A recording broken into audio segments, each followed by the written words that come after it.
Agradeço a vossa presença nesta primeira conferência sobre deficiência e desporto, organizada não aqui na Casa da Cultura, até pelo pelouro da cultura da Junta de Freguesia. Isso ainda, acho que é interessante este intercâmbio de temas entre os vários pelouros e vários responsáveis da Junta de Freguesia. Agradeço aos oradores, o Dr. Hugo Silva, presidente da Federação diretor técnico da Federação Portuguesa de Desporto para Deficientes, ao Luís Jorge Silva, penso que vice-presidente da ANDI, a doutora Sofia Briços, que chegou agora, psiquiatra, e da CERCI Lisboa, a doutora Fátima Duarte e a doutora Mónica Gaspar. O meu nome é Eduardo Carreira e sou vogal do desporto da Junta de Freguesia dos Olivais. Eu estarei aqui não muito tempo, farei só aqui uma breve o início da conferência e peço-vos desculpa por isso, depois terei de sair, porque hoje é dia da Assembleia de Freguesia e às 21 horas começará e ainda há uma reunião de preparação da Assembleia de Freguesia que tem de ser feita, mas não queria deixar de estar aqui presente. Não vou falar especificamente sobre desporto e deficiência, porque para isso temos 4, 5 especialistas. Não serei eu o orador mais indicado, mas acho que faz sentido falar um pouco sobre aquilo que temos feito na Junta de Freguesia, de modo a promover o desporto como uma ferramenta de inclusão social e, acredito eu, uma poderosa ferramenta de inclusão social, principalmente no momento de grande quase revolução que as freguesias atravessaram. Com a transferência, com a reforma da cidade de Lisboa e a transferência de muitas competências que eram da Câmara Municipal para as 24 juntas de freguesia, a nossa responsabilidade na governação local aumentou bastante.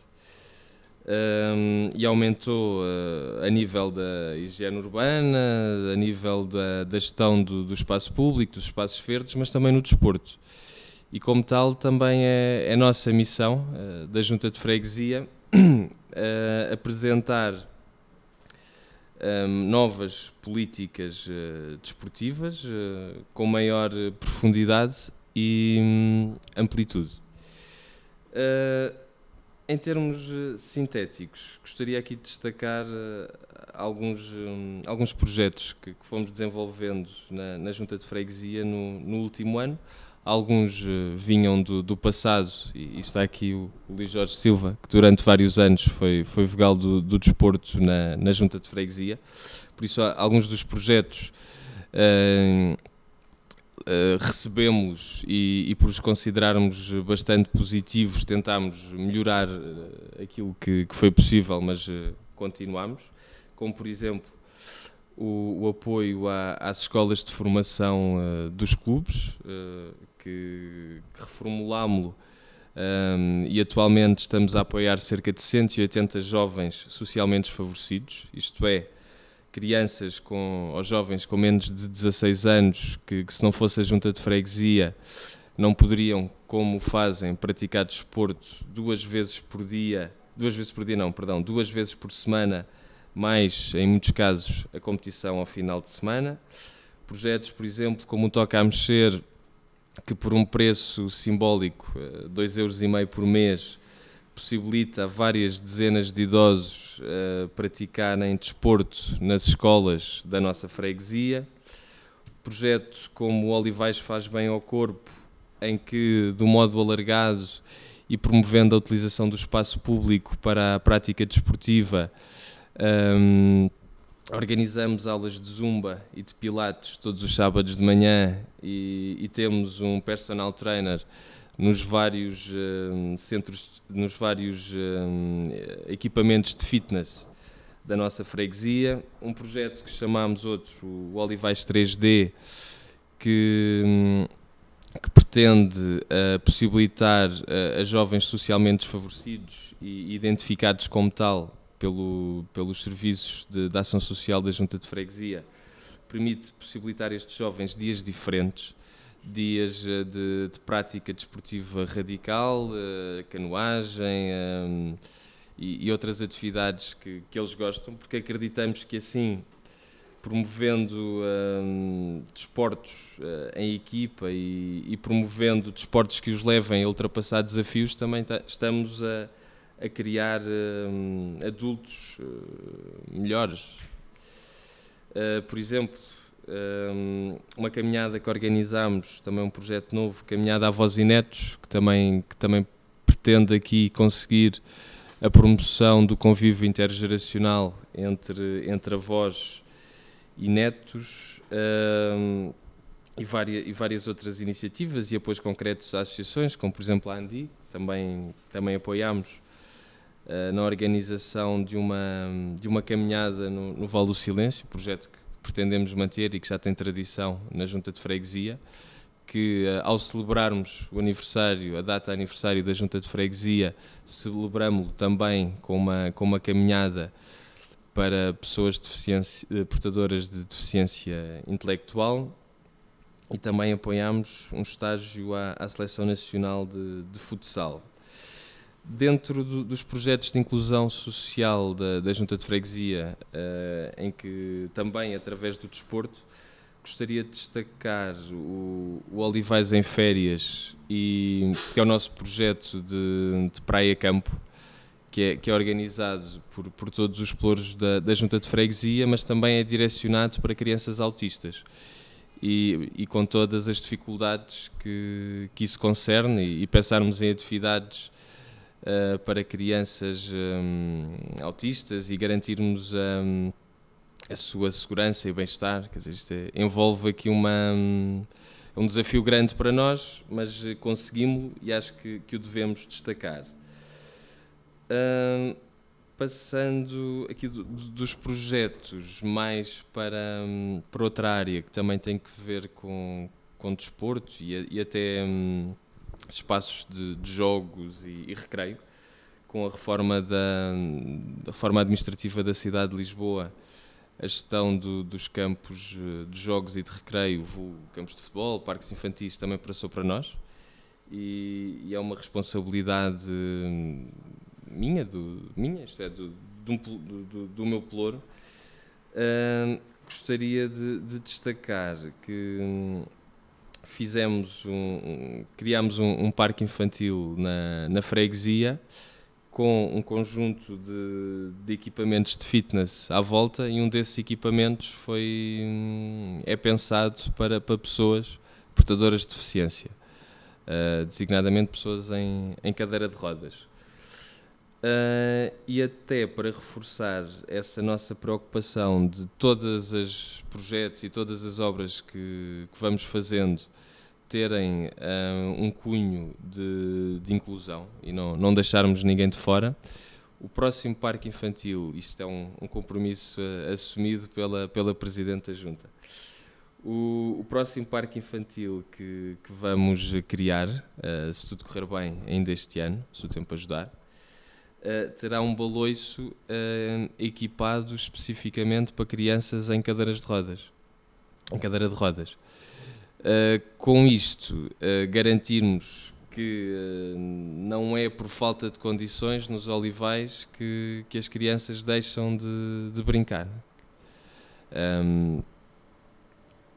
Também, só para terminar e para depois também passar a palavra aos especialistas, deixar aqui uma novidade que acho que também tem que ver com inclusão social, que é esse o objetivo, porque acreditamos que é muito importante o desporto como competição, e gostamos e queremos atingir bons resultados e queremos formar ou ajudar a formar atletas de alta competição e olivalenses que produzam desportivamente bons resultados, mas também queremos que todos pratiquem desporto e não pensem só nos resultados.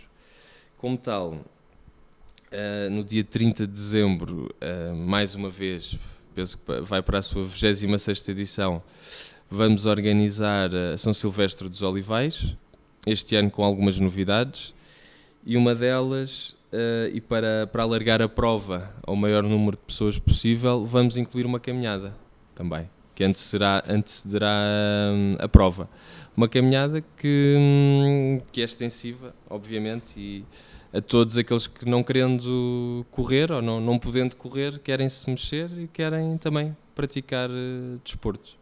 Obrigado. E agora passo a palavra ao Dr. Hugo Silva. Se calhar vou seguir ao fecha. Então, se calhar então passo ao Luís Jorge. Ao Luís Jorge Silva. Por uma questão de lógica, e como eu sou um associado da Federação, acho que a Associação deve falar para depois a Federação, que é uma instituição ao fim e ao cabo. Assim, mas nós, do qual nós somos sócios, dar continuidade, penso eu. Pronto. Deixa-me só despedir e desejar uma boa conferência e mais uma vez pedir desculpa por não ausentar, mas outros deveres. Com licença.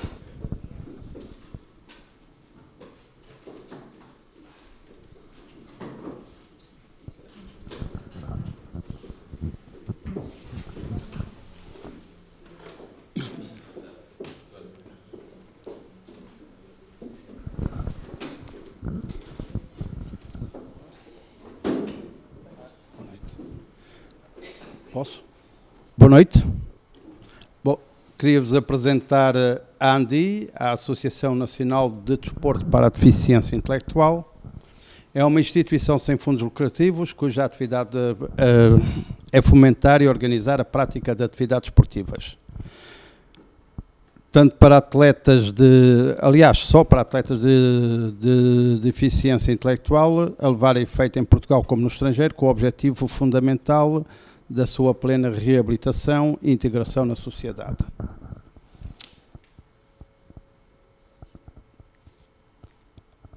O que fazemos? O fomento e a organização da prática de atividades esportivas para cidadão de deficiência intelectual. Eu estou a falar da ANDI. A ANDI é uma associada da Federação Portuguesa do Desporto para Pessoas com Deficiência, que tem ao meu lado o Dr. Hugo Silva, que depois vos falará dela, e estou-vos a falar do desporto, mais o desporto de competição do que propriamente o desporto de lazer ou de integração. Porquê? Porque nós sentimos que havia, aliás, toda a sociedade sentiu, até com a criação dos Jogos Paralímpicos, a necessidade que toda esta gente que se envolvia no desporto também deveria ter o direito à sua competição, sentir aquela vontade de competir e ganhar algo e sentir que faz parte de toda esta dinâmica do desporto no país e até no planeta. Então criou-se não só o Comitê Paralímpico de Portugal, como a Federação, bem como as suas diversas associações. Não são associações como as que nós estamos habituados no desporto normal, que temos uma associação para o handball, outra para o futebol, outra para as diversas modalidades, hockey patins, futsal, nos diversos distritos do país, mas são associações de âmbito nacional que visam uma determinada deficiência. A nossa é de deficiência intelectual, há outras na Federação, que depois o Hugo vos dirá. Pronto. Dentro disso, nós temos que organizar algumas atividades e promover outras, bem como a que agora vos falei, atividades para cidadãos com deficiência, promoção de ações desportivas. Estas ações têm sempre como fim observar jovens e atletas que possam realmente fazer parte das seleções que nós organizamos. no âmbito de atividades curriculares desportivas de instituições ligadas à deficiência intelectual, de que a CERSI é um dos grandes fornecedores, digamos assim, de atletas nossos. Não só a CERSI. Realização de ações competitivas para instituições clubes, que também há clubes com atletas com deficiência. Aliás, até há atletas com deficiência integrados nos clubes. Experiência essa que julgo que foi pioneira exatamente aqui os Olivais. Não vou falar disso porque foi no meu tempo em que estava no lugar do Duarte, por isso passo à frente. A elaboração e coordenação de calendários de atividades esportivas nacionais e regionais suscetíveis de serem praticadas por atletas com deficiência intelectual.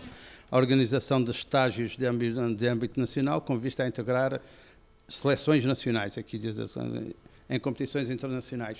Ou seja, todo o trabalho que nós estamos habituados, que as federações, agora falemos das federações desportivas que existem, é o que nós também nos obrigamos a fazer para que o jovem com deficiência, como já tinha dito, se sinta plenamente integrado e a fazer algo que os outros também fazem, que eles têm toda esta preparação.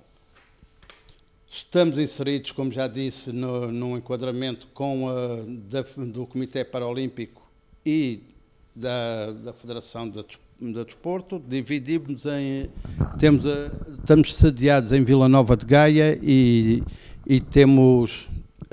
dividimos em 4 delegações regionais: Norte, Centro, Sul, Açores e Madeira. Desenvolvemos várias modalidades, como handball, atletismo, basquetebol. Eu tinha o PowerPoint preparado para isto, que era muito mais fácil, gostava de estar a falar, mas infelizmente não. O meu computador avariou-se e eu ter que estar a trabalhar com outro não conseguia. Por isso preferi ter a pena aqui no bolso e falar-vos e dizer-vos oralmente. Handball, atletismo, basquetebol, ciclismo, futsal, futebol, ginástica, hóquei, judo, natação, orientação, remo, taekwondo, ténis de mesa, ténis e multi-atividades de jogos adaptados. São as atividades que neste momento a ANDI, que por acaso é o sócio com mais atletas da Federação, não é? Que faz. Pois nós compreendemos que as outras deficiências são um pouco diferentes das intelectuais, não podem, bem gostaríamos nós, mas não podem ter a quantidade de atletas que nós temos, porque muitas vezes o grau de deficiência intelectual não é tão visível. Que a doutora Sofia depois explicará-vos um bocadinho melhor, não é tão visível, então a nós é um pouco mais fácil angriar esse tipo de atletas, que já não será noutras deficiências, por exemplo, a motora, que é terrível, não é? E outras. Com a Junta de Freguesia temos algumas parcerias. A Delegação Sul fica sediada aqui na Freguesia, na Avenida Cidade de Luanda. Temos organizado algumas atividades recreativas. Estou-me a lembrar dos Jogos da Primavera feitos na Piscina dos Olivais antes dela ter encerrado. Espero que quando abrir possamos fazer outra vez, que envolveu uma série de instituições, não só de Lisboa, mas também daqui da periferia até Setúbal. Sesimbra e Setúbal também estiveram presentes.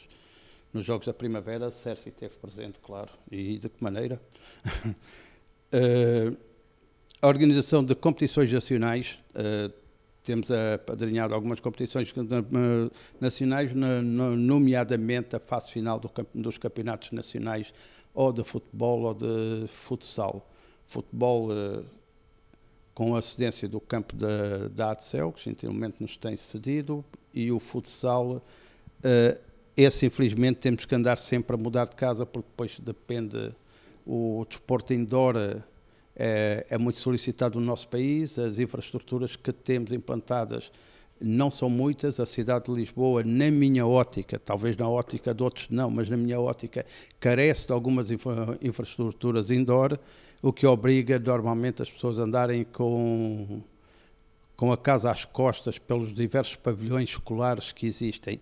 Aliás, ao fazerem pavilhões híbridos que de dia serviço para escolares, à noite para competições, seria uma ideia a explorar, que existem em vários países. É evidente que nós não podemos competir com outros ou ser igual a outros. Estou a ver o caso dos Estados Unidos, a piscina olímpica mais conhecida é da UCLA, é o UCLA, Universidade da Califórnia, Los Angeles, que é apenas a melhor piscina de competição nos Estados Unidos, quando, no entanto, ela pertence à universidade. Ou seja, de dia estão lá os alunos a utilizá-la, quando fecham as aulas, à noite, por outra porta, começam a entrar os atletas olímpicos, que depois vemos os Michael Phelps a bater recordes do mundo. É uma experiência que podemos também, e não deve ser muito caro, julgo eu, não é pelo facto dos Estados Unidos ter mais dinheiro que o consegue fazer. Apoiámos também alguns eventos internacionais em que a ANDI participou, por isso a Junta de Freguesia connosco apoiou-nos nestas áreas, na realização de estágios da Seleção Nacional. Aí também, às vezes, andando com a casa às costas, temos que ir muitas vezes parar ao pavilhão de Casal Vistoso, que já não é Olivais, mas é aqui perto, é uma freguesia aqui perto, no Arieiro. E temos incluído alguns atletas em provas da freguesia, ou seja, o Eduardo Carreira falou agora da São Silvestre de Olivais. A ANDI tem apresentado um número de atletas razoável que tem participado na São Silvestre de Olivais, bem como conseguimos fazer a integração de alguns atletas que não praticavam desporto em qualquer clube, estavam nas suas instituições, mas as instituições estas instituições estão pouco apetrechadas também para a prática do desporto, então conseguimos pôr alguns atletas dessas instituições a jogar em clubes daqui da freguesia, normalmente no Centro de Cultura e Desporto, Olivais Sul, e também na ADCEL, que é a Associação Desportiva e Cultural de Encarnação e Olivais. Como já repararam, estou um pouco à vontade para falar dos Olivais, porque sou um olivalense, porque também fui vogal do desporto da freguesia, e por isso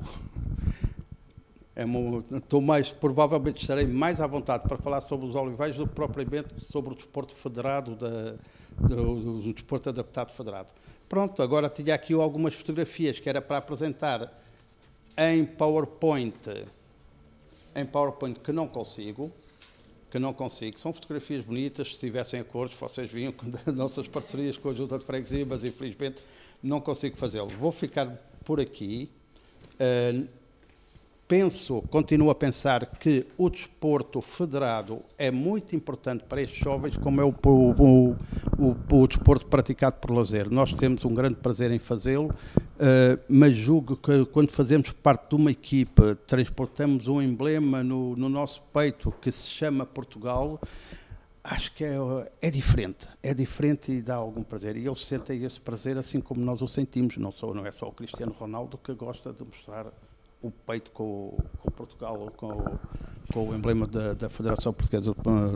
Os nossos atletas também o gostam, e é por isso que existe a ANDI e não só, e as outras associações do género, que depois o Hugo Silva fará lá. Muito obrigado, estarei ao vosso dispor para qualquer esclarecimento. Pego eu a deixa então, talvez. Boa tarde, antes de mais o meu agradecimento à Junta de Freguesia dos Olivais pelo amável convite que fez à Federação Portuguesa de Desporto para Pessoas com Deficiência, na minha pessoa. Estou há muito pouco tempo também no cargo de diretor técnico, já tive como vice-presidente da ANDI, também vice-presidente da Federação, portanto jogamos todos na mesma equipa. Isto é uma equipa polivalente, às vezes tem que se jogar mais à frente, outras vezes mais atrás. Mas venho-vos falar hoje da Federação Portuguesa de Desporto para Pessoas com Deficiência. Vou só fazer uma breve introdução e depois, claro, estarei ao dispor para qualquer tipo de questões que tenham. Portanto, a Federação é fundada em 7 de dezembro de 1988 e é fundada pela necessidade de se organizar aqui a situação das várias associações nacionais de desporto para pessoas com deficiência. Portanto, elas até precedem a Federação, as Associações Nacionais de Desporto para Pessoas com Deficiência, e foi a necessidade de concertar esforços, e nomeadamente no contacto com a tutela, que dá origem à Federação. Portanto, Federação esta que acaba por ter uma função de chapéu sobre as federações, e Federação esta que é responsável no quadro da Lei de Bases do Desporto pela organização das provas para pessoas com deficiência, portanto, das provas desportivas com o seu caráter competitivo formal na área da deficiência, e também é responsável pela representação internacional das pessoas com deficiência. Faz este trabalho em parceria com as suas associadas, portanto, nós temos as 5 associadas da Federação são a ANDI, que o Luís Jorge já falou tão bem, a ANDEMOT, que é a Associação Nacional de Desporto para a Deficiência Motora, a ANDEVIS, Associação Nacional de Desporto para a Deficiência Visual, a PCAND, para a paralisia cerebral, portanto, a Associação Nacional de Desporto para a Paralisia Cerebral, e a LPDS para os surdos, a Liga Portuguesa de Desporto para surdos. Portanto, estas 5 áreas que compõem a Federação, juntamente com a Federação, desenvolvem todo o quadro competitivo regular. Desde Pequim, portanto, a Federação sempre representou Portugal nos eventos, nas competições internacionais, incluindo nos Jogos Paralímpicos, até Pequim. Portanto, em Pequim, a partir de Pequim, surge a figura do Comitê Paralímpico de Portugal, que tem agora sob sua alçada, portanto, a preparação paralímpica e a representação paralímpica. Neste caso, a Federação participa e representa Portugal em tudo aquilo que são competições extraparalímpicas, porque a nível do desporto para pessoas com deficiência, e mesmo falando ao mais alto nível, há os Jogos Paralímpicos, mas há também um grande leque de competições nas várias áreas de deficiência. Como o Luís Jorge falou muito bem, em termos de paralelismo, as nossas associações nacionais que compõem a Federação representam como que uma própria federação em si, e ao mesmo tempo também uma associação territorial, isto é, cada uma das associações desenvolve um conjunto de atividades que são aglomerados no seio da Federação. Portanto, é a Federação que acaba por tutelar, passo o termo, o desporto em competição, fazendo sempre com a ANDI, por exemplo, ou com a ANDEMOT, todo o calendário de provas nacionais. Quando se fala de Jogos Paralímpicos, passa a ser o Comitê Paralímpico, que também articula com outras federações de modalidade. Nós, em termos de competências, temos, portanto, a representação internacional, a organização de provas, a representação internacional em organismos internacionais de desporto para pessoas com deficiência, tendo inclusive alguns elementos que fazem parte desses organismos e que conseguem, a nível europeu e mundial, ditar aquilo que são as regras e os normativos para toda esta área da competição e do desporto de competição.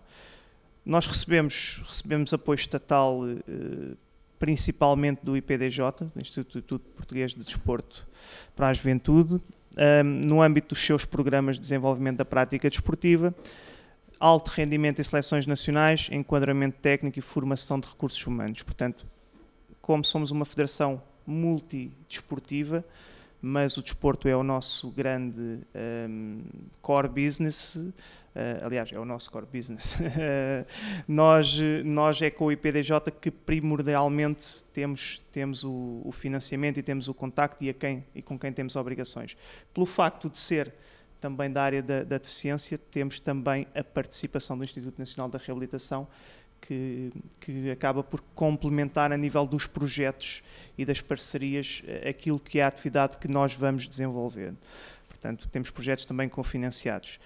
Depois temos a parte privada, não é? A parte privada que infelizmente não é tão grande como gostaríamos. Não sei se na audiência estão responsáveis de empresas, nós procuramos sempre patrocínios e, portanto, na parte privada tivemos um projeto que está a terminar este ano no âmbito do BPI Capacitar para o desenvolvimento do Bóssia Sénior, portanto foi no âmbito do BPI Capacitar Sénior. E temos depois também 2 grandes patrocinadores, que é a ANA Aeroportos e a Santa Casa da Misericórdia de Lisboa, que muito nos ajudam, como devem calcular, a colmatar o orçamento com o qual temos que viver. A Federação aglomera em si o orçamento de todas as ANDs, portanto as ANDs, juntamente com a Federação, fazem o plano de atividades anual, que está a decorrer neste momento, e a Federação congrega todos esses 5 orçamentos, com o seu orçamento específico, para apresentar para a tutela. Para que tenham a noção, estamos a falar para o ano 2014, portanto, o do próximo ano está a ser feito neste momento, mas o de 2014 foi de 2,5 milhões de euros. Não foi 2.500 milhões de euros, isso já seria demais, seria bom sinal.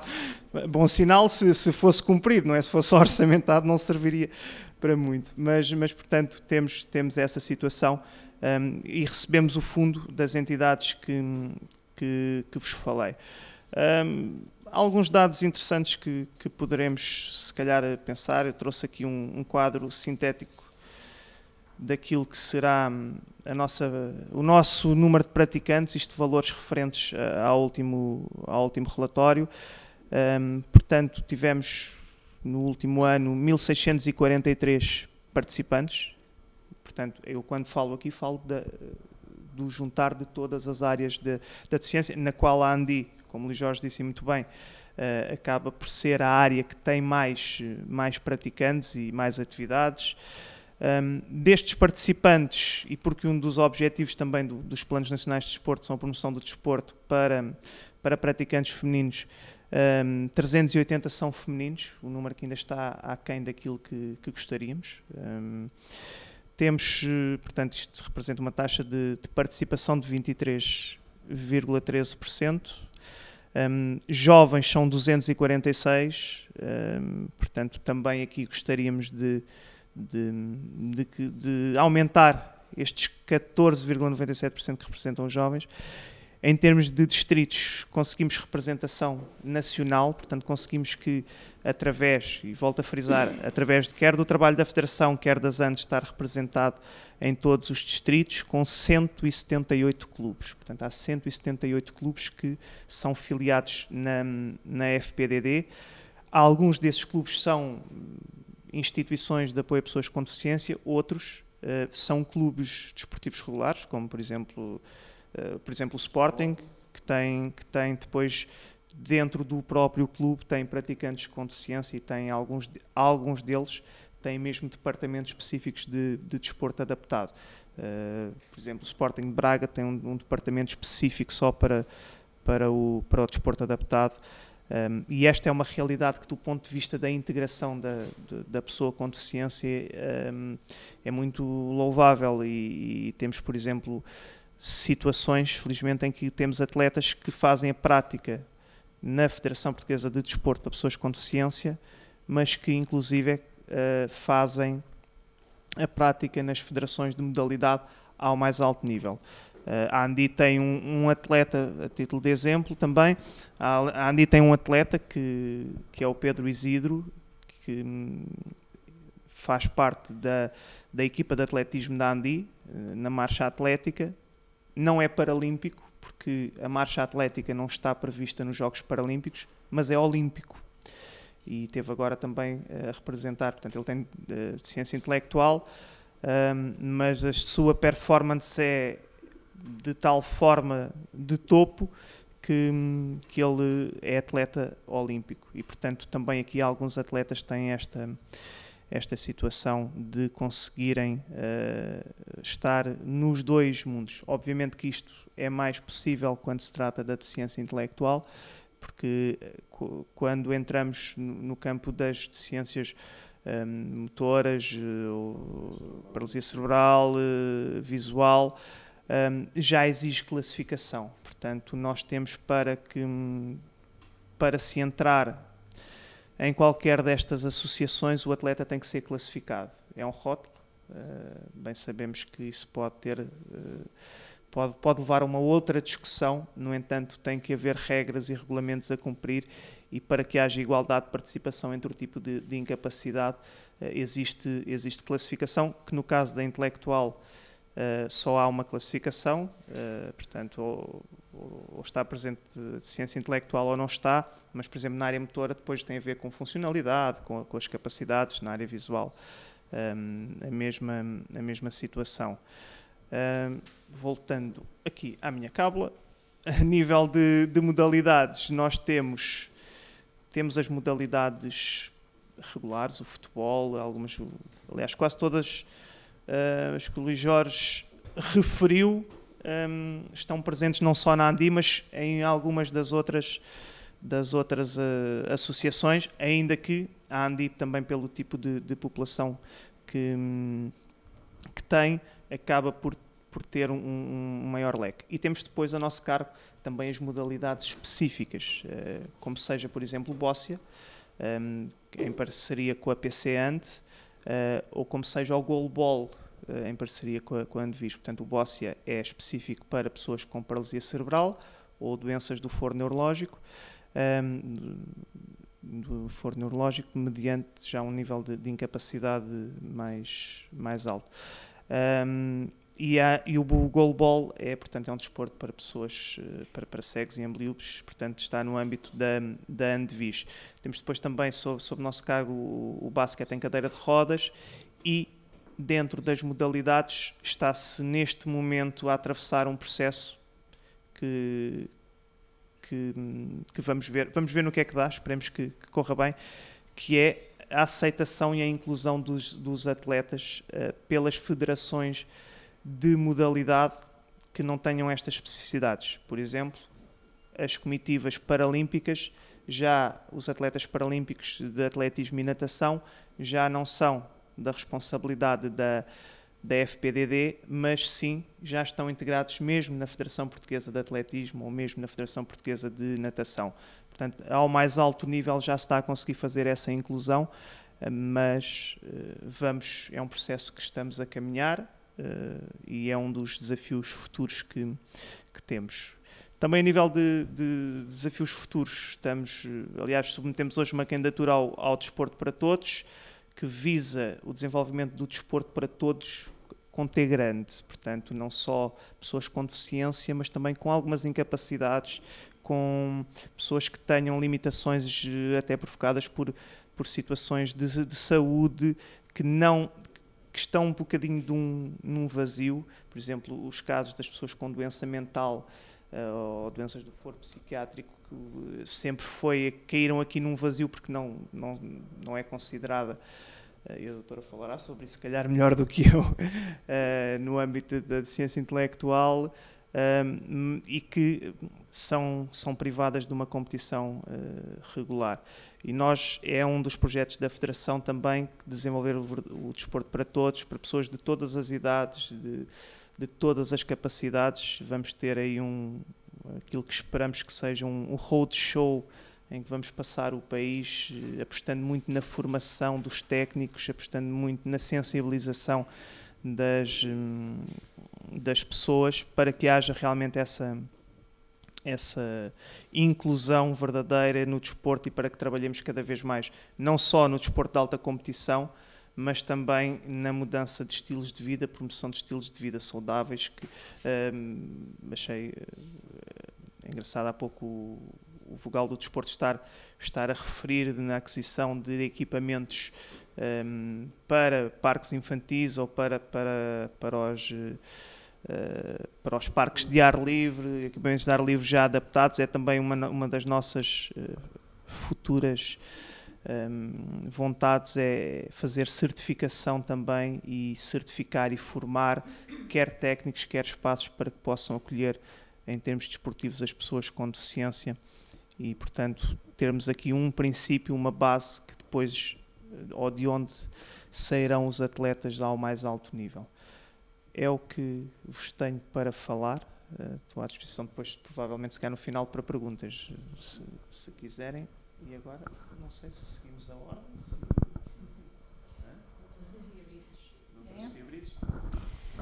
Ora bem, antes de mais, boa noite a todos. Queria cumprimentar a plateia e os meus colegas oradores de mesa. E queria apresentar-me e talvez explicar brevemente o motivo pelo qual aqui estou. Eu sou psiquiatra, trabalho no Hospital Júlio de Matos e colaboro com a CERSI Lisboa há 14 anos, já quase 15. E porquê? Porque os indivíduos com deficiência intelectual têm uma prevalência muito elevada de doença mental, ou, se não quisermos caracterizar como doença mental, pelo menos como sintomatologia psiquiátrica, e que pode interferir bastante nas atividades que são levadas a cabo nos centros onde estão e que podem interferir negativamente, quer para o próprio, quer para os outros utentes e para os técnicos. Como era muito complicado, estes jovens, são predominantemente jovens adultos que eu acompanho, serem seguidos nos hospitais, em consultas privadas, a ver a dificuldade de comunicação com o técnico que os acompanhava, como é que era o seu funcionamento e as dificuldades em casa e no centro, que às vezes são muito diferentes, são problemáticas diferentes, então surgiu este convite para eu ir dar uma ajuda e desde então, semanalmente, eu faço uma consulta que tem duas abordagens. Uma primeira que, de certa forma, faço uma avaliação também de triagem e dou o meu parecer quanto se o candidato é ou não um bom candidato e tentar fazer também logo um despiste da existência de patologia mental ou de sintomatologia psiquiátrica que possa agravar a intervenção com aquele indivíduo, e depois, quando é necessário, o acompanhamento, sobretudo do ponto de vista medicamentoso, certo? As consultas são feitas na CERSI e num modelo que foi assim, fomos criando quase que intuitivamente. Está sempre presente um técnico que acompanha ou que conhece bem o jovem e alguém da família para me explicar um pouco como é que as coisas são em casa e no centro. Às vezes as versões são muito diferentes, certo? Muito diferentes. E isso é um desafio depois também do ponto de vista da intervenção medicamentosa, até porque as famílias têm que ser nossas aliadas e às vezes não o são. É preciso compreender isso tudo, não tanto de uma forma psicológica, que para isso estão lá os outros técnicos, mas eu tenho uma atitude um bocadinho interventiva e às vezes até faço o papel de mal da fita, não é? Porque alguém tem que o fazer e, portanto, cabe-me a mim. Tenho muito mal feitio fazer esse papel. Ora bem, pronto, e este é o enquadramento em que eu me coloco, isto para vos dizer que são muitos os jovens que são acompanhados por mim, alguns deles já quase que em piloto automático. As coisas a partir de uma certa altura de facto consegue-se atingir uma estabilização com a medicação e a minha intervenção passa a ser muito reduzida e permite uma intervenção completamente diferente dos técnicos. Ora bem, posto isto, aquilo que me pediram para falar hoje, então era sobre desporto e a deficiência intelectual, um pouco à mistura também com a doença mental, não é? E este o panorama onde eu estou inserida. De facto, achei curioso e é verdade que os indivíduos com doença mental estão nesse tal vazio. E curiosamente eu quando comecei nestas lides, no início da especialidade de psiquiatria e sobretudo quando comecei a colaborar com a CERSI, achei isto é fantástico, eu vou mandar para aqui uma série de doentes do hospital porque eles têm recursos ótimos que nós não temos, e depois rapidamente percebi que as necessidades são muito diferentes. Por incrível que pareça, esta questão também do nível de deficiência intelectual levanta alguns desafios, porque os indivíduos com deficiência intelectual ligeira, que à partida, não é, poderíamos pensar que eram mais fáceis não é? De tratar e de gerir, muitas das vezes são os mais complicados. São os mais complicados até porque as suas próprias expectativas, e já para não falar da família, são muito mais elevadas do que o indivíduo com uma deficiência intelectual moderada ou até grave, certo?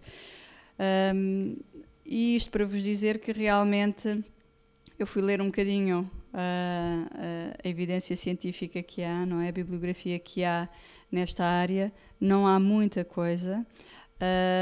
E, sobretudo, não há muita coisa na deficiência intelectual ligeira.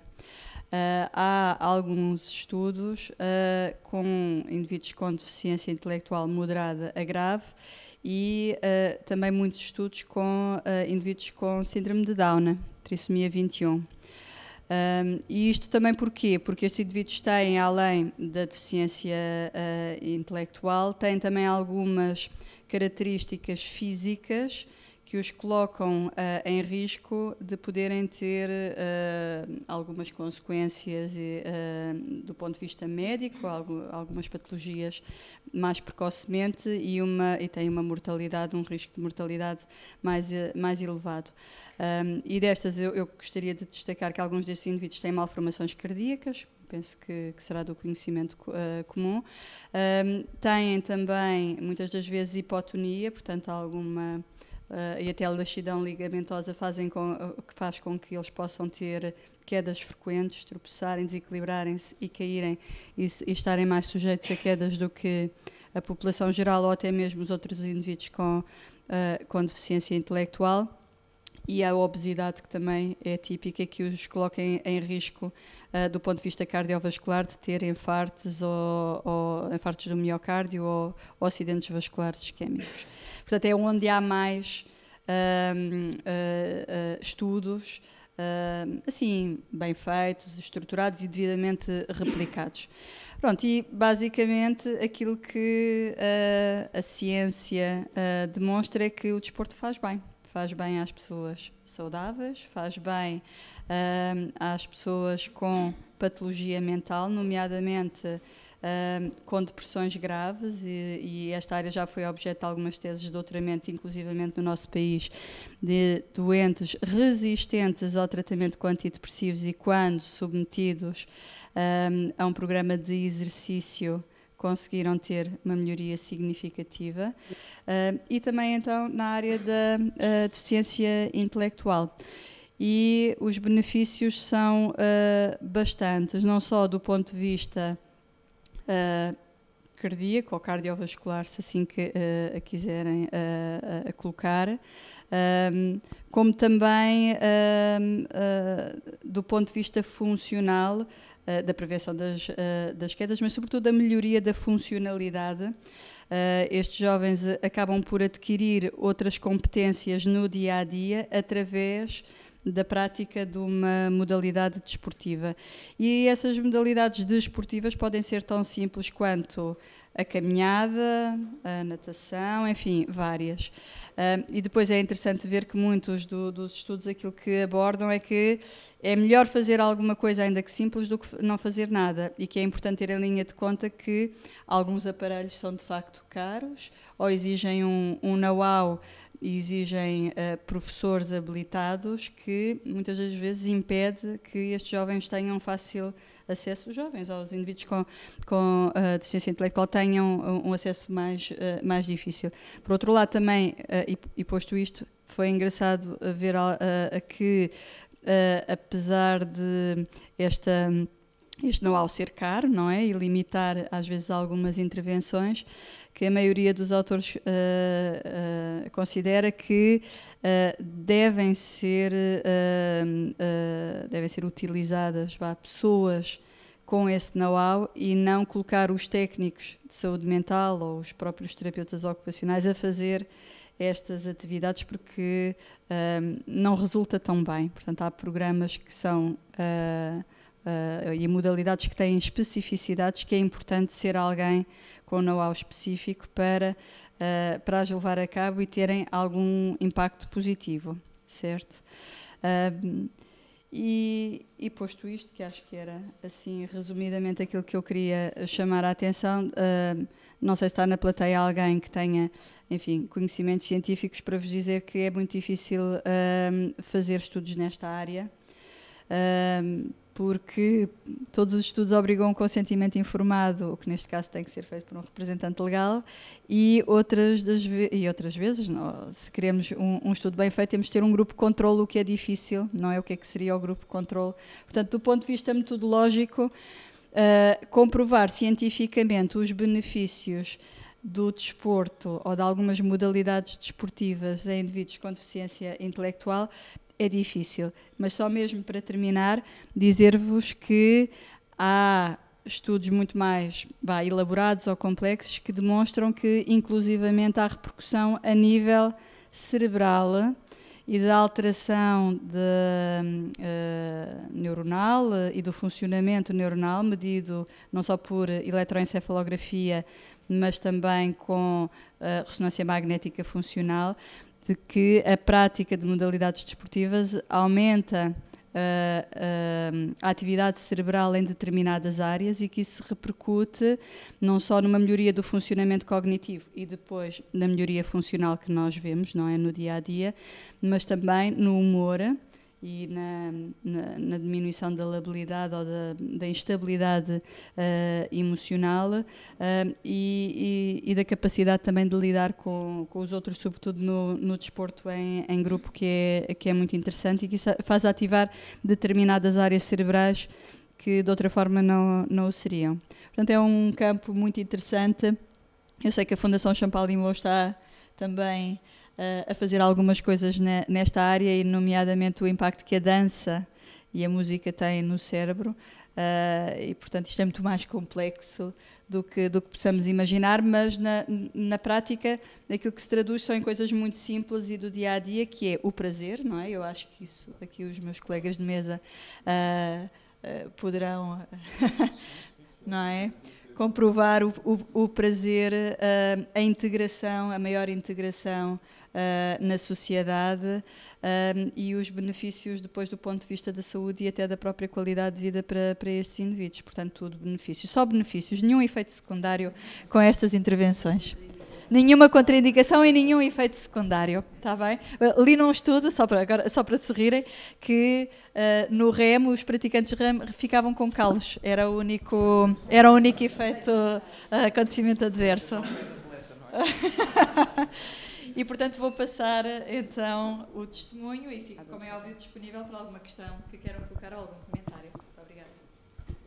Pronto, muito boa noite. Eu vou tentar gerir duas coisas diferentes, o microfone e o rato, para ver se corre bem.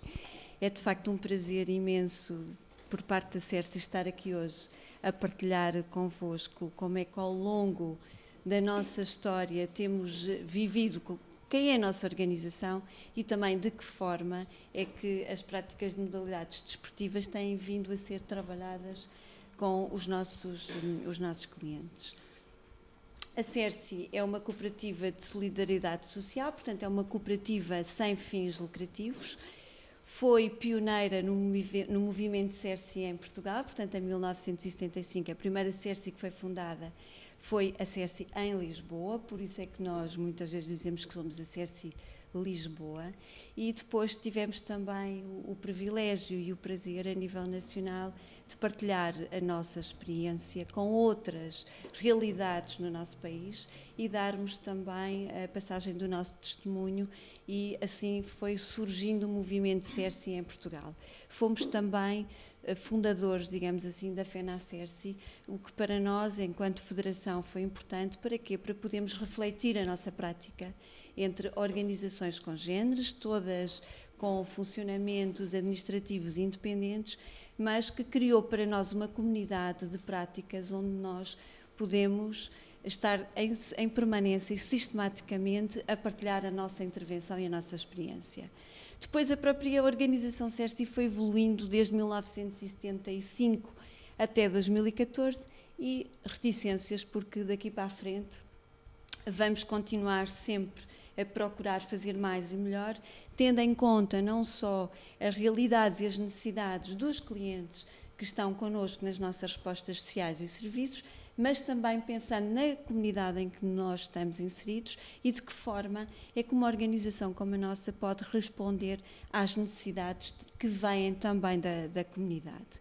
Nós somos uma organização que tem como missão contribuir para a qualidade de vida, que a doutora Sofia acabou de falar, para a qualidade de vida das pessoas com deficiência intelectual e multideficiência. Aquilo que nós pretendemos ser e que gostaríamos de ser, o nosso sonho, a nossa visão, é sermos uma entidade de referência ao nível da inclusão social, que está aqui tão sublinhada. Porquê? Porque vamos ter de pensar na participação de todos e, como o colega há bocadinho dizia, todos com um T grande, de que forma é que todos somos elementos de uma comunidade e podemos intervir, de que forma é que a diferença, o valor da diferença se estabelece como uma mais-valia para a comunidade de um modo geral. Depois, como é que nós podemos, ao longo dos nossos anos de história, atuar? Porquê? Porque o que nos une enquanto organização, enquanto colaboradores, enquanto parceiros, enquanto clientes, enquanto famílias, é de facto a partilha destes valores. O otimismo, porque encaramos desafios, a dedicação.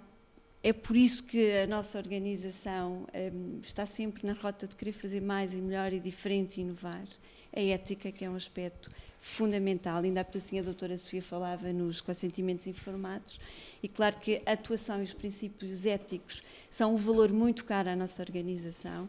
A flexibilidade, porque é preciso aceitar desafios e é preciso sermos capazes de pensar diversas perspectivas e mudar.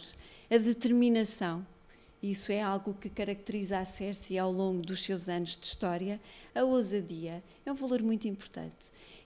E a democracia na partilha. Estes valores foram definidos pela CERSI em colaboração também com os nossos colaboradores e foi um exercício de reflexão muito importante para nós, porque fomos pensando quem somos até chegarmos à formulação dos valores da organização e, de facto, pensamos e acreditamos que espelha quem é que nós temos vindo a ser ao longo da história e quem é que nós vamos continuar a querer ser para o futuro. Depois, na prática, e pensando na perspectiva ao longo da vida, quais são os nossos serviços? Qual é a abrangência da nossa intervenção?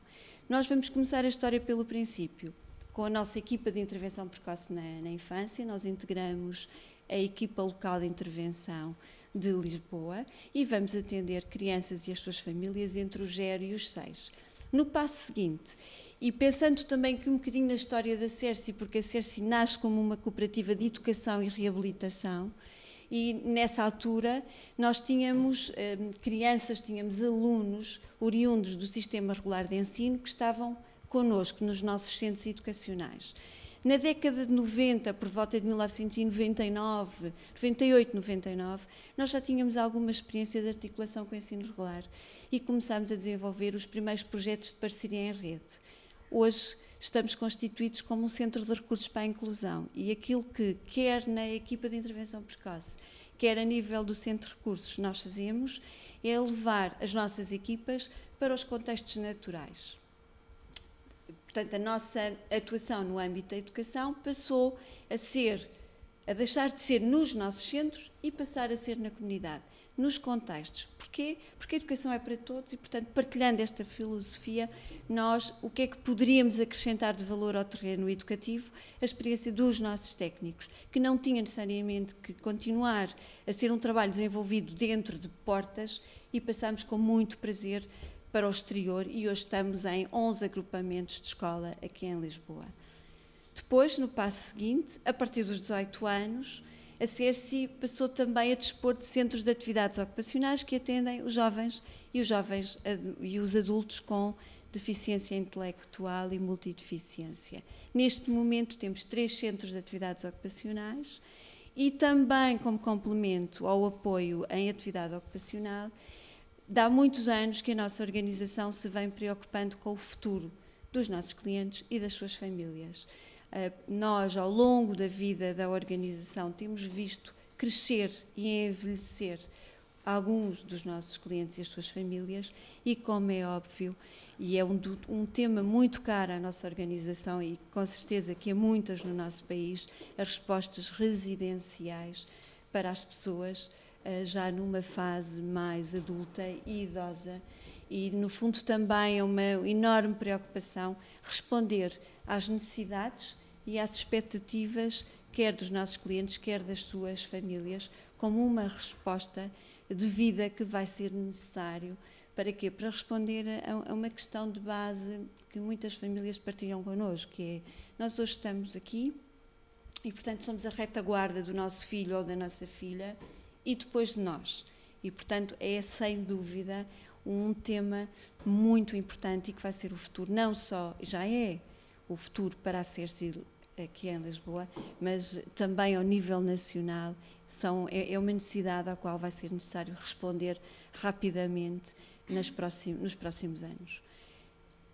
Depois, também a formação profissional, isto porquê? Porque nós temos jovens a partir dos 18 anos sem qualificação adequada para exercer uma profissão no mundo do trabalho e a CERSI, ao longo da sua história, iniciou também esta resposta, primeiro com uma pré-profissional, ainda muito ligada na altura aos centros educacionais, em que os alunos tinham um período do dia na área escolar, digamos assim, ao nível do primeiro ciclo, e depois começavam a sua despistagem vocacional ativa. A formação profissional, a pré-profissional evoluiu e hoje temos uma formação profissional com cerca de 57 formandos que no seu dia-a-dia também partilham connosco as suas necessidades, as suas expectativas e os seus projetos de vida. Depois, também ao longo da nossa existência, foi-nos acontecendo sermos um centro de recursos e de partilha de saberes. Recebíamos inúmeros pedidos da comunidade, recebíamos inúmeros telefonemas e a dada altura foi possível, também com o apoio do Secretariado Nacional de Reabilitação, constituirmos como este centro de recurso que atende a comunidade de um modo geral. Ou seja, eu posso ter uma necessidade acerca de suporte legislativo para a adaptação da minha habitação e havia um telefonema para a CERSI, eu necessito de um centro de atividades ocupacionais, uma vaga em CAU ou uma vaga em lar residencial e havia telefonema para a CERSI, então nós constituímos o Centro de Atendimento, Apoio e Animação à Pessoa com Deficiência no sentido de podermos recolher pedidos da comunidade e com a equipa multidisciplinar que temos também ajudar estas famílias e estes clientes diretos no sentido de encontrar resposta para as suas necessidades. Isto leva-nos ao impacto social da CERSI. Nós temos cerca de 900 beneficiários diretos, portanto, pensando na perspectiva ao longo da vida, desde a intervenção precoce e terminando no apoio à comunidade no centro, no CAP, que acabei de vos apresentar. Temos cerca de 900 beneficiários diretos, uma equipa de 118 colaboradores, que são a nossa força viva para conseguirmos dar, no fundo, corpo a todas estas intenções, à nossa missão e às valências e respostas sociais que temos em funcionamento e, sem dúvida, que não poderíamos ter uma abrangência de intervenção se não fossem as nossas parcerias. Isto porquê? Porque nós, enquanto organizações, não temos de ter todos os recursos, não temos e não necessitamos é de criar redes de apoio que nos permitam partilhar e, no fundo, criar aqui forças vivas que nos permitem depois dar resposta às necessidades e às expectativas dos nossos clientes. É por isso que a nossa metodologia de intervenção nos leva para colocar na centralidade do processo de intervenção da CERSI o cliente. É por isso que a CERSI existe, é para o nosso cliente, mas, à sua volta, nós vamos ter que ter aqui uma rede e uma parceria entre quem? Entre os técnicos, que são as peças fundamentais do dia-a-dia nos nossos centros, nas nossas respostas sociais, da comunidade, sem dúvida, a própria organização, CERSI, a família, que são nossos aliados, ainda assim a doutora Sofia falava, nas realidades diversas entre contextos, e também os nossos parceiros, que são fantásticos para que nós consigamos pôr em prática o nosso modelo de intervenção. Um modelo que é centrado na pessoa, de facto, que tem em conta os contextos e os ambientes de vida. Nós somos diversos de acordo com os papéis que desempenhamos e com os contextos onde nós nos movimentamos no dia-a-dia, e também é desta forma, portanto, com esta sinergia entre todos estes parceiros, que nós vamos conseguir responder aqui a 3 aspectos que são chave na nossa intervenção: as expectativas que os nossos clientes têm, as necessidades que apresentam e os potenciais para fazer esta construção que aparece aqui, a construção do projeto de vida de cada cliente. O meu projeto de vida é um projeto de vida único, tem que ser pensado comigo, tem que ser pensado com toda a rede de suporte que está à minha volta, e quando nós pensamos com os nossos clientes e com as nossas famílias acerca das atividades que vão ter, das suas necessidades, dos seus interesses, daquilo que esperam, porque o cliente, quando chego à Cerci, eu tenho uma expectativa. Eu espero que me possam proporcionar ocasiões, também que me criem desafios novos, para que eu continue a criar interesse na minha vida e ir cada vez mais além. E aqui neste âmbito, se pensarmos em termos de necessidades, de potenciais e de expectativas para a construção do projeto de vida, que acaba por surgir no dia-a-dia também a prática das atividades desportivas, que são, sem dúvida, fundamentais para a funcionalidade e para a participação. A doutora Sofia falava há pedacinho nas caminhadas. As caminhadas são fantásticas a muitos níveis, não é? Eu posso estar na comunidade, eu posso conhecer uma série de particularidades que o meu contexto envolvente tem. Eu posso, através de uma caminhada, saber onde me dirigir se preciso de ir tratar de algum assunto. Eu posso fazer um exercício muito importante, que é, se eu tenho necessidade de subir e descer os lances de passeio, onde é que melhor eu posso trabalhar esta competência, se não na comunidade, nas minhas deslocações do dia-a-dia. E, portanto, estes exercícios, a prática das modalidades desportivas, está presente em tudo aquilo que nós fazemos, porque nós deslocamos-nos e muitas vezes nem sequer nos consciencializamos da importância desta prática para a funcionalidade. E para as pessoas com deficiência intelectual e multideficiência, a funcionalidade é fundamental, não só pelas razões do seu bem-estar físico e emocional, também de inclusão social, mas é uma pedra-chave, digamos assim, é um aspecto essencial para que eu possa participar. E agora eu passo aqui à Mónica. Porquê? Porque a Mónica acompanha os nossos clientes no dia-a-dia, nas modalidades desportivas que vão tendo a oportunidade de poder realizar. E por isso ninguém melhor do que a Mónica para partilhar com entusiasmo o que nós fazemos na prática e de que forma é que nós nos cruzamos ao longo da nossa história de vida também com as vossas organizações. Então, boa noite a todos. Portanto, eu sou técnica de reabilitação e, juntamente com as minhas colegas, trabalhamos com os nossos jovens, sobretudo para a qualidade de vida dos nossos clientes dentro da área da reabilitação e desporto.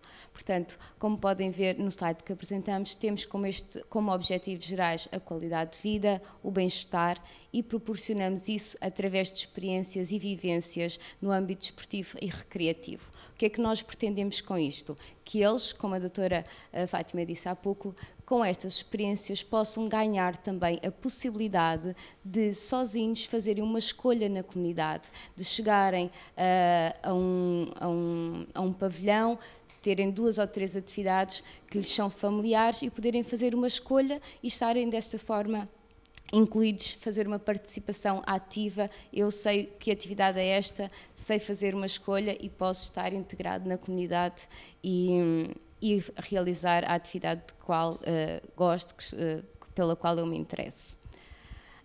Enquanto a objetivos mais específicos, temos como experiências e vivências no âmbito desportivo e recreativo, contribuir para o bem-estar físico e emocional dos clientes, promover a motivação dos clientes para a prática regular destas atividades desportivas, proporcionar aos clientes momentos lúdicos de convívio e interação com clientes de outras organizações em diferentes contextos, criar oportunidades de sucesso e desafio e promover, logicamente, um estilo de vida mais saudável.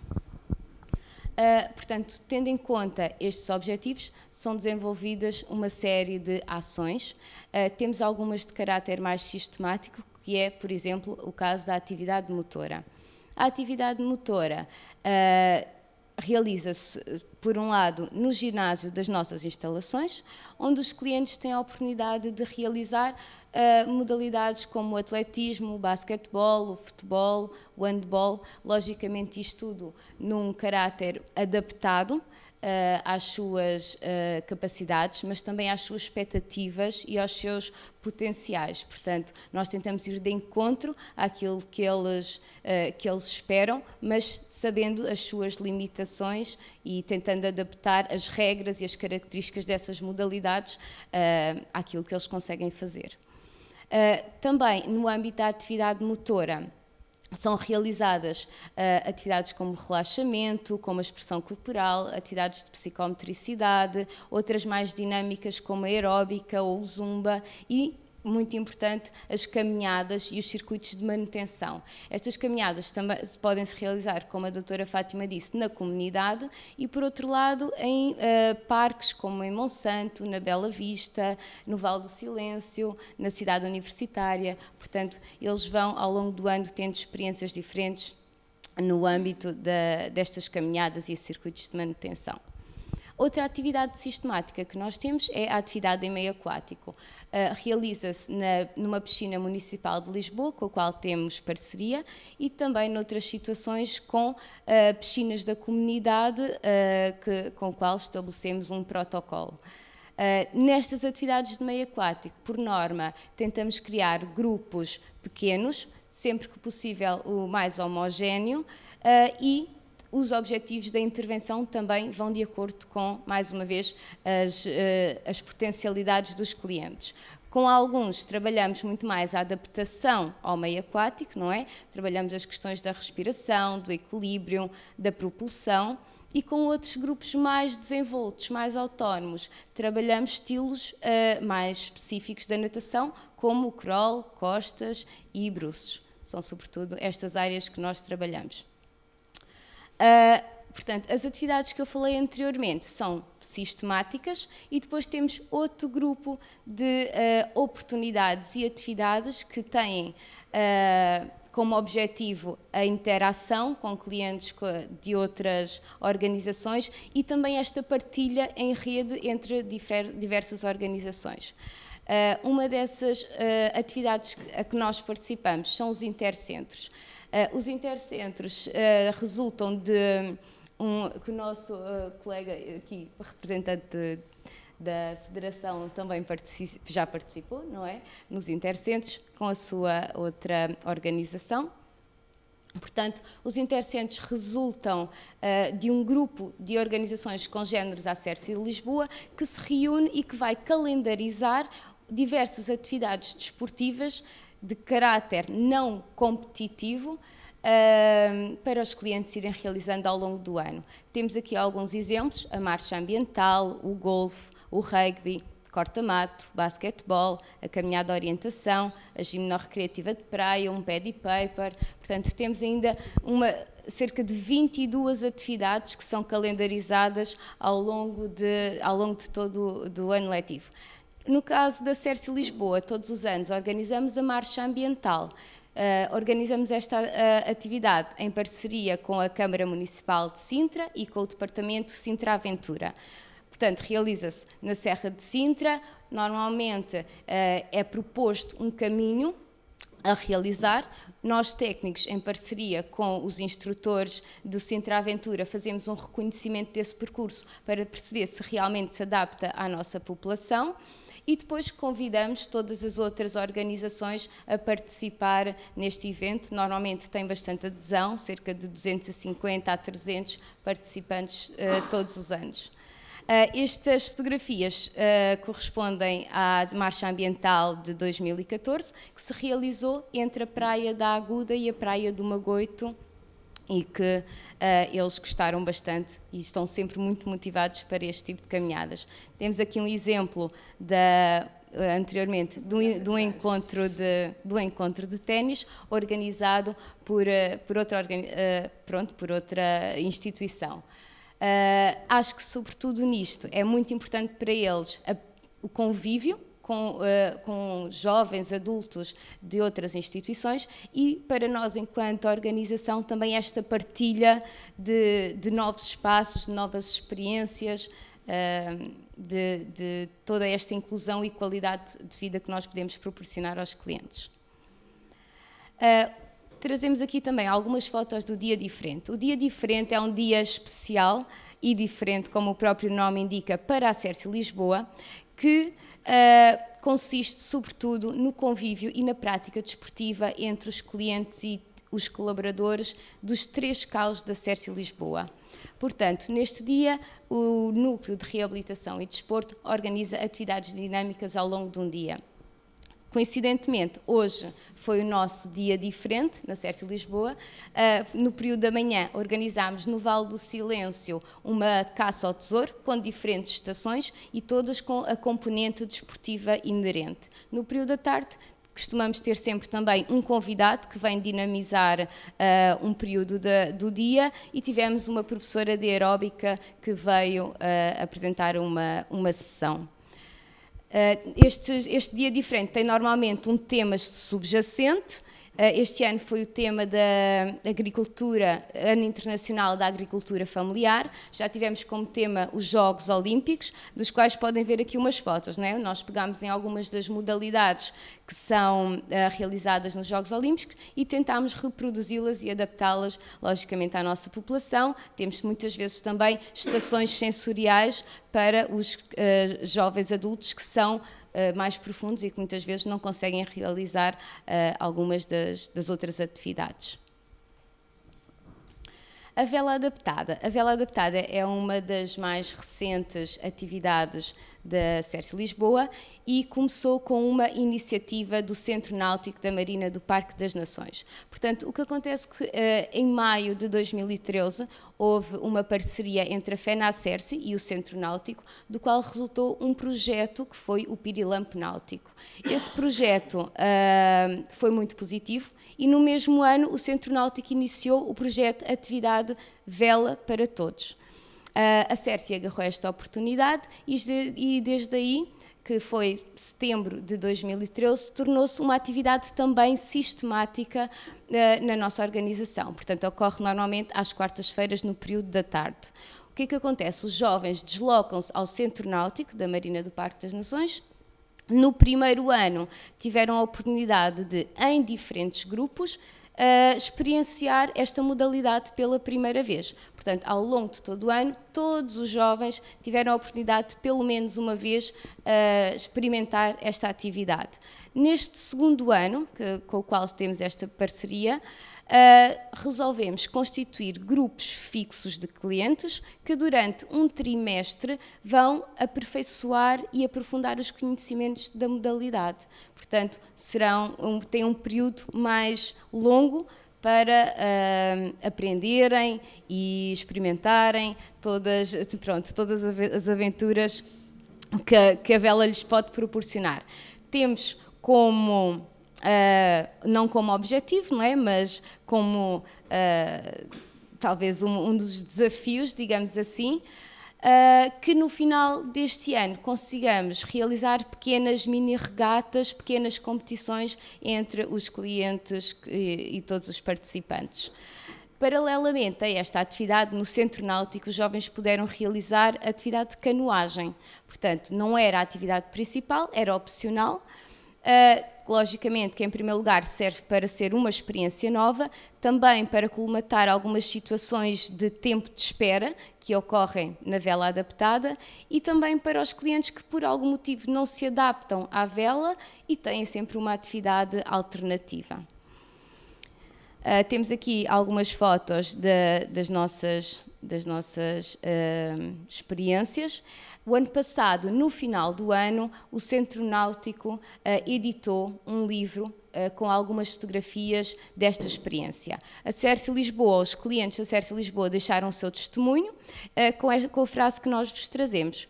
Para nós, clientes da Cerci Lisboa, a vela adaptada e a canoagem são palavras soltas. Disseram eles, novas experiências, motivação, bem-estar. A seguir. qualidade de vida, conseguir vencer medos e desafios e funcionalidades. Nesta foto temos uma situação dos quais eu gostava de falar, que é o facto de, no centro náutico, existir uma rampa e uma grua que permite facilitar o transporte para os barcos das pessoas com mobilidade reduzida. Portanto, acho que foi uma aquisição recente e que é muito importante. Temos também outras vivências e experiências desportivas que os jovens adultos tiveram a oportunidade de vivenciar. É o caso do surf. Já participaram em 2 eventos de surf, um em Carcavelos e um em Peniche, onde puderam vestir o fato de surf, puderam interagir com profissionais do surf, fazer aquecimento e depois, com instrutores especializados, entrar na água e realizar algumas técnicas dessa modalidade. O Dive for All é uma experiência que ainda está a decorrer, que é uma iniciativa da Câmara Municipal de Cascais pelo 4º ano consecutivo. O que acontece é que este ano é o primeiro ano que a CERCI Lisboa está a participar e tem sido, motivo de grande satisfação dos clientes participantes. Consiste em quê? Num batismo de mergulho. Portanto, numa primeira fase, alguns clientes foram até à piscina municipal da Abóboda, onde puderam ter um primeiro contacto com o equipamento e com as técnicas utilizadas no mergulho. Foram sempre acompanhados pelos técnicos do Cascais Dive Center e que, teve resultados fantásticos. Eles gostaram de entrar na água, conseguiram, muitos deles, perceber as técnicas e foram selecionados para uma segunda fase. Essa segunda fase consiste num batismo de mergulho, mesmo em mar, que se vai realizar agora durante o mês de outubro na Praia da Duquesa. Portanto, foram selecionados jovens de diferentes organizações e os jovens selecionados agora irão todos ter este batismo de mergulho realmente a sério na praia. Outra das experiências que nós participámos há poucos anos, foi a meia maratona, na Ponte 25 de Abril, não a correr, mas fizemos a caminhada, salvo erro, de 5, 6 km. Também tentamos participar na Andi nas caminhadas que realizam, sobretudo, no Vale do Silêncio. E os jovens têm ainda a oportunidade de realizar atividades como karaté, Krav Maga ou luta greco-romana através de iniciativas dos estagiários que trabalham connosco na CERCI Lisboa. Ou seja, neste processo de formação, nós tentamos incutir nos estagiários a necessidade e a vontade em procurar novos desafios para os clientes. E então, nesta perspectiva, eles conseguem trazer também novas ideias e novas oportunidades. Temos aqui algumas fotos do mergulho na piscina da Abóboda, portanto, o Dive for All. Aqui as fotos do surf, em Carcavelos e em Peniche. Fotos da meia maratona na Ponte 25 de Abril. E aqui uma foto de uma aula de karaté e uma aula de luta greco-romana. Da minha parte, obrigada. Pronto, ficam os nossos contactos, o nosso e-mail, o nosso Facebook e, mais uma vez, muito obrigada por estarmos aqui hoje a partilhar convosco a nossa experiência.